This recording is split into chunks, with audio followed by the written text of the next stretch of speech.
So there's this new movie coming out called One Battle After Another. Okay. And it's supposed to be like a 2025 American action thriller film written, directed by a guy named Paul Thomas Anderson, who basically just put together like a super high octane, action movie. There's a bunch of like American politics involved in it. It's supposed to be loosely inspired by a novel called Vineland. Anyway, the film premiered on September 8th in Los Angeles and hit theaters wide on September 26th, just a couple weeks ago. And apparently it's got mixed reviews. Sean Penn's in it. Leonardo DiCaprio's in it. Benicio del Toro's in it. Regina Hall. Chase Infinity. A bunch of people. So anyway, the Critical Drinker did a review of it. So I want to see what he had to say because he's usually got pretty good opinions. So, when it comes to contentious and politically divisive movies, One Battle After Another might just have taken the top spot for the entire year. For the entire... Oh, okay. Depending on who you talk to, it's either the greatest cinematic triumph of the past 2 decades, on par with Sicario, Gangs of New York, and No Country for Old Men, or a pretentious, morally bankrupt Hollywood circle jerk that glorifies domestic terrorism and is more interested in taking shots at the current administration than crafting a compelling story. Oh, no. Oh no! Did they do Did they do that Hollywood thing where they're like, "Hey, let's make the foreign terrorist organization look like the good guy." And in the middle of this cultural maelstrom is little old me, who's left with the job of setting aside what this movie represents and focusing instead on what it actually is. And I'm sorry to say that what it is a frustrating mixture of superb acting and directing talent desperately trying to elevate a script that doesn't really deserve either. A movie that's too long, too sluggish, too self-important, and too wrapped up in its own messaging to keep me invested. The kind of invested. I love how this guy talks. Yeah, apparently the story centers on this dude named Bob Ferguson, who's played by Leonardo DiCaprio, who's supposed to be a washed up former revolutionary living in paranoid off-grid isolation or something like that.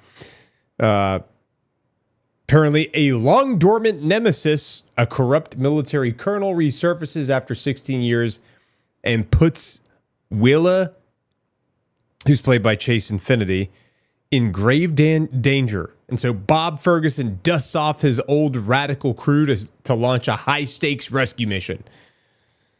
So let's... a film where I struggle to care about any of the characters because there's such a bunch of useless, irritating fuck-ups that I began to wonder who the good guys were even supposed to be. Anyway, unlike this movie, which drags on for nearly 3 excruciating hours, I'm going to try and get this review over with quickly. Oh my God. On to the plot summary. The movie begins with Pat and Perfidia, and yes, that's apparently her real name. Perfidia. Right. Who are members of a far-left revolutionary terrorist group that are definitely not Antifa and also love... Oh, a far-left revolutionary terrorist group. Okay. I mean, fuck me, I guess she must have a stunning personality or something, but whatever. Anyway, not Antifa are busy making the world a better place by blowing up government property that'll have to be repaired using taxpayer dollars and terrorizing innocent civilians whose only crime was being in the wrong place at the wrong time. Hans, are we the baddies? What lovely people. Things are going just swell until Perfidia runs afoul of Sean Penn, a military officer with a bit of a kink for strong black women, who captures her in the middle of a mission, forcing her to shatter. Did you just say a bit of a kink? Just in from open source intel, just in Egyptian sources to the Qatar Al Arabi channel, Rafah crossing will open in both directions. Whoa. We'll get to that. Back her way out of the problem. We'll get to that. Oh no! What happened? Oh no! Unfortunately, this creates a whole new problem when she... What is that? Is she supposed to be pregnant with a machine gun? Is that an RPK? Falls pregnant, and she's not entirely sure who the father is. I mean, based on how she acts in this film, it could probably be half of Southern California. Jesus. I feel like I'm gonna throw up. Anyway, skip forward a year and Perfidia decides to run out on Pat and her baby to go back to playing Che Guevara, mostly because she's a selfish arsehole, then gets captured and immediately flips on the rest of Not Antifa to save her own arse. What a lovely person. With Sean Penn now hunting down and executing his revolutionary comrades, Pat's forced to go into hiding with his daughter and take on the new name of Bob. Skip forward 16 years and Bob's now a paranoid, drug-addicted loser living with his girl-boss-in-waiting daughter, Willa. Not Willow, mind you, Willa. Bro, what? So like, are they basically playing like Antifa? Is that what they're playing? Sure, whatever, fuck it. Meanwhile, Sean Penn is a rising star in the US military, and when he's approached to join a secret society of... That's so weird to see Sean Penn playing a service member. Well, how can I put this? Guys who believe that white people are superior, that creates a bit of a problem for him, because if they find out that he fathered a child with Mother of the Year 17 years earlier, it's not going to end well for him. So basically the movie becomes a kind of cat and mouse game where Bob and... That's so weird. Willa are forced to go on the run, while Sean Penn hunts them down with all the force of the US government at his disposal. But will father and daughter make it out the other side? Will Sean Penn finally get his comeuppance? And more importantly, will he ever get a decent Is that Sean Penn? That is the... Man, he's gotten old, man. haircut. Now, don't get me wrong, there are definitely things to praise about this movie, but unfortunately, most of it rests on the superficial aspects of the film. Yeah, I wouldn't be surprised. I know that there's seems to be a lot of like, you know, ties between what's happening in current day stuff. Let's see here. In June 2023, DiCaprio signed off on this by early 2024 for a reported $20 million payday. They started the filming with the codename BC project spanning California hotspots like Humboldt County, Sacramento, and El Paso, Texas.